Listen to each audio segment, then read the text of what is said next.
전능하사 천지를 만드신 하나님 아버지를 내가 믿사오며 그 외아들 우리 주 예수 그리스도를 믿사오니 이는 성령으로 잉태하사 동정녀 마리아에게 나시고 본디오 빌라도에게 고난을 받으사 십자가에 못 박혀 죽으시고 장사한 지 사흘 만에 죽은 자 가운데서 다시 살아나시며 하늘에 오르사 전능하신 하나님 우편에 앉아 계시다가 저리로서 산자와 죽은 자를 심판하러 오시리라. 성령을 믿사오며 거룩한 공예와 성도가 서로 교통하는 것과 죄를 사하여 주시는 것과 몸이 다시 사는 것과 영원히 사는 것을 믿사옵나이다. 아멘. 다 같이 찬송가 462장 부릅니다.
오늘 함께 나눌 하나님의 말씀은 창세기 1장 1절의 말씀입니다. 태초에 하나님이 천지를 창조하시니라. 아멘. 지난 시간을 한 줄로 요약하면 성경을 하나님 말씀되게 읽고 하나님 말씀되게 해석해야 한다라고 할 수 있습니다. 그리스도인들 대부분은 당연히 성경은 하나님의 말씀이라고 알고 생각하고 믿을 것입니다. 그래서 일정 기간 동안 기독교 신앙생활을 하신 분들이라면 이미 자신은 성경을 하나님 말씀되게 읽어왔고 또 해석하고 있다라고 이야기할 것입니다. 그런데 하나님의 말씀을 자신들의 삶에 적용하는 경우들을 생각해 보면 상황은 좀 달라진다고 할 수 있습니다. 좀 극단적일 수 있지만 하나의 상황을 예로 들어봅시다. 두 사람이 무슨 이유인지 심하게 싸웠습니다. 한 사람은 이 싸움으로 인해서 크게 피해를 입었고 또 다른 한 사람은 이 싸움으로 인해 크게 피해를 입혔습니다. 그런데 두 사람의 종교는 기독교였습니다.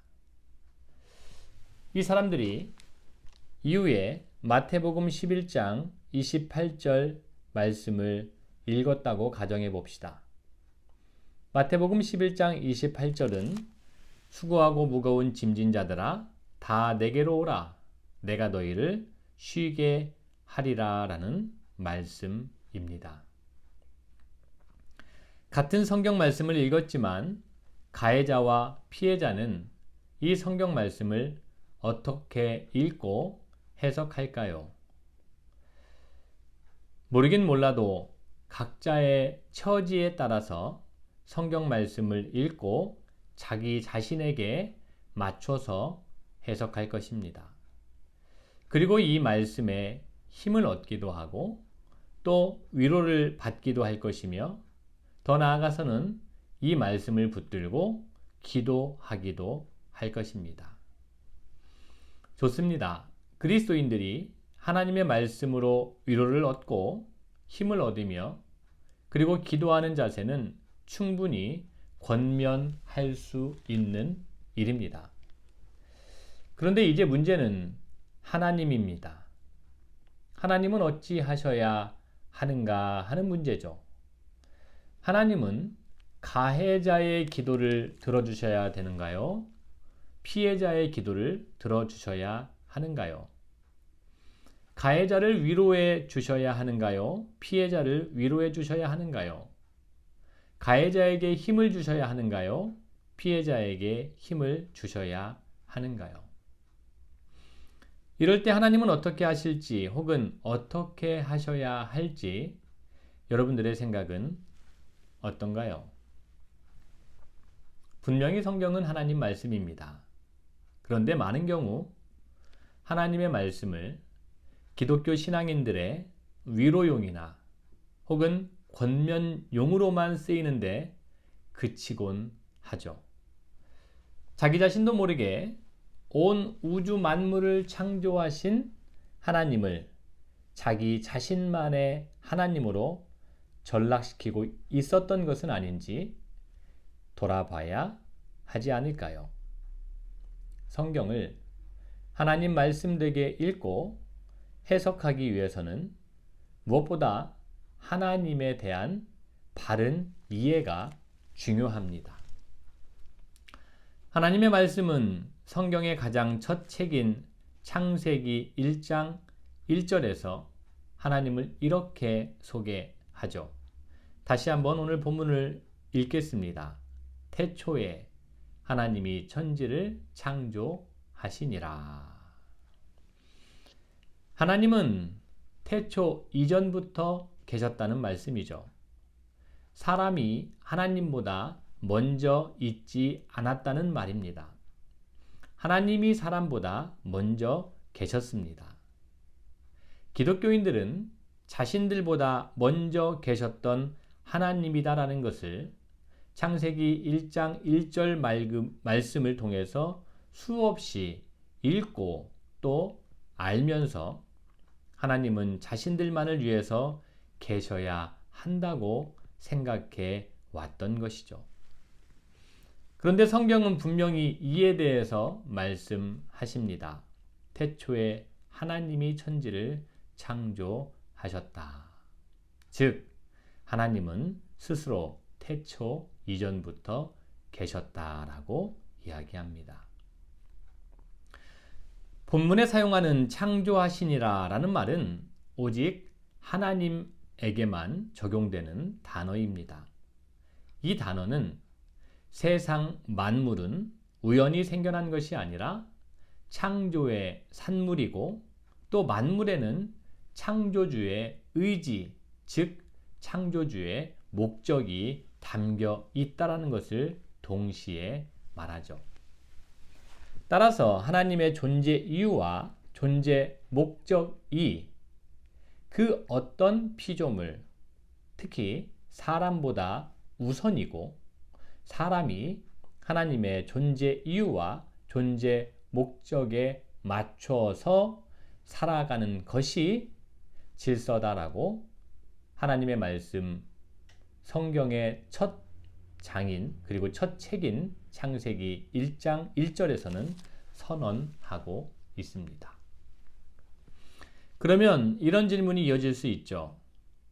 모든 피조물 안에 창조주의 의지와 혹은 목적이 들어 있고 그리고 그것을 따라 살아가야 한다면 모든 피조물들은 그저 창조주의 꼭두각시 인형이나 혹은 시키는 대로만 행하는 로봇에 불과한가? 그러면 구체적으로 인간의 존재 이유와 목적은 더 이상 찾을 이유가 없는 것인가? 충분히 고민해야 되고 생각해야 하는 물음입니다. 여러분들의 생각은 어떠한지요? 저는 이에 대해서 창조주를 제대로 이해하면 의외로 이에 대한 대답은 간단할 수 있다라고 생각합니다. 그것은 창조주가 최고의 가치이면 됩니다. 창조주가 최선의 가치이면 되고 창조주가 최상의 가치이면 되는 것이죠. 창세 이전과 이후 그 어떤 것과도 비교할 수 없는 최고와 최선과 최상이 바로 창조주이시면 됩니다. 그러면 모든 피조물, 구체적으로 인간은 최고와 최선과 최상의 가치를 자신의 삶에 담고 그리고 그 가치를 구현하며 살아가면 되는 것이죠. 성경의 첫 구절은 아무런 설명 없이 하나님께서 세상 만물을 창조하셨다라고 선언합니다. 왜 이런 선언으로 성경이 시작되고 하나님을 소개하는 이유를 알기 위해서는 이런 선언을 하던 당시로 잠시 거슬러 올라갈 필요가 있습니다. 고대에는 애니미즘, 토테미즘, 샤머니즘 같은 원시 신앙이 지배했죠. 하늘, 땅, 태양, 달, 별, 바다, 강, 산을 비롯해서 동물들이 신으로 숭배되었던 시대였습니다. 태양은 물론이고 별들은 각종 길흉 화복을 점치기 위한 점성술과 온갖 주술적인 행위들에 이용되었죠. 그런데 이런 미신은 놀라울 정도로 고대 사회에 지대한 영향을 끼쳤을 뿐만 아니라 사라지지 않은 채 21세기인 지금도 우리 사회 곳곳에 깊게 침투되어 있습니다. 창세기는 고대의 이런 상황을 배경으로 합니다. 그리고 말하는 것이죠. 지금 신으로 섬겨지고 있는 하늘, 태양, 별, 동식물들은 결코 신이 아니다. 그것은 단순한 피조물에 불과하다. 진정한 신앙의 대상인 하나님은 하늘과 땅의 모든 것을 지은 분이시고 그리고 최고와 최상과 최상의 분이 되어야 한다라고 부연 설명 없이 선언하고 있습니다. 창세기 1장 1절 말씀을 곱씹고 또 곱씹으며 묵상하고 또 묵상할수록 참으로 멋진 선언이다라고 생각합니다.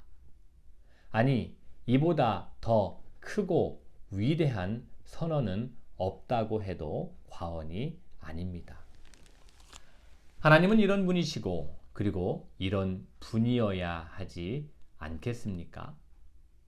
사랑하는 여러분, 창세기를 하나님의 말씀으로 알고 믿고 읽는 기독교인으로서 창조주 하나님을 최선으로 그리고 최상으로 그리고 최고로 삼고 살아가야 할 것입니다.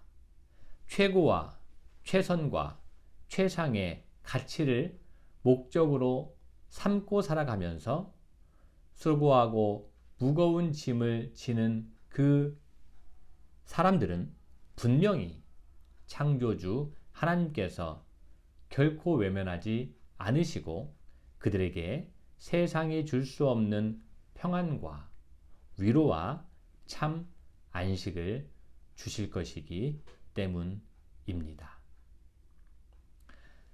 이제 오늘 창세기 두 번째 시간은 이것으로 마무리하겠습니다. 하늘에 계신 우리 아버지여, 이름이 거룩히 여김을 받으시오며 나라가 임하옵시며 뜻이 하늘에서 이룬 것 같이 땅에서도 이루어지이다. 오늘 우리에게 일용할 양식을 주시옵고 우리가 우리에게 죄 지은 자를 사하여 준 것 같이 우리 죄를 사하여 주옵시고 우리를 시험에 들게 하지 마옵시고 다만 악에서 구하시옵소서. 나라와 권세와 영광이 아버지께 영원히 있사옵나이다. 아멘. 한동안 날씨가 따뜻했다가 또다시 추워지고 있습니다. 우리 교우들 이번 한 주간도 영육간에 강건하시고 또 평안하시기를 간절히 소망합니다. 감사합니다.